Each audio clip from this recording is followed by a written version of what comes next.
अस्सलाम वालेकुम, बोलीस में खुश आमदीद। मैं हूँ गौहर ईश्वर और मैं हूँ अलीशा सलीम। हेडलाइंस आपने जानी। सबसे पहले बुलेटिन में आपको बताएं कि सदर मुमलिकत आसिफ अली जरदारी ने नए चीफ जस्टिस की समरी पर दस्तखत कर दिए।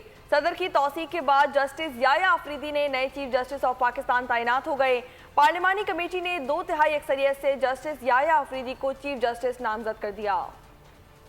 Justice Yahya Afridi chief justice of Pakistan नामजद हो गए। खुसूसी पार्लिमानी कमेटी ने 2/3 अक्सरियत से मंजूरी दे दी।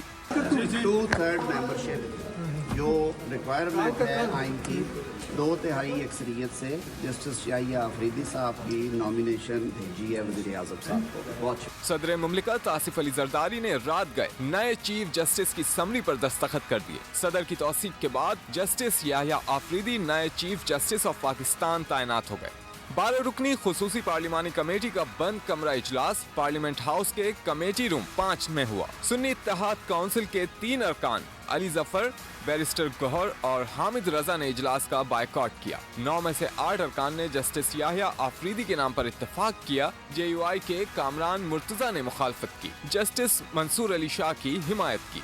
आइन के मुताबिक 2/3 मेजॉरिटी ने ये फैसला किया कि याहिया आफरीदी साहब future chief justice of Pakistan.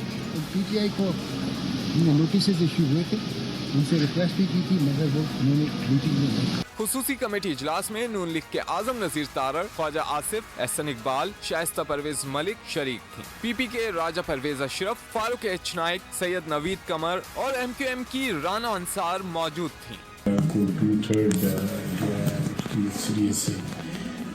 Nominate करके जो है उनका नाम प्राइम मिनिस्टर। खुसूसी पार्लिमानी कमेटी के अरकान का कहना है चीफ जस्टिस की नामजदगी का फैसला आइन के मुताबिक इत्तेफाक राय से किया गया। नए चीफ जस्टिस की मुद्दत ज्यादा से ज्यादा 3 साल और उम्र की हद 65 बरस होगी। 25 अक्टूबर चीफ जस्टिस काजी फाइज ईसा का ओहदे का आखिरी रोज है। सब्सक्राइब करें और बेल दबाएं ताकि कोई खबर रह न जाए।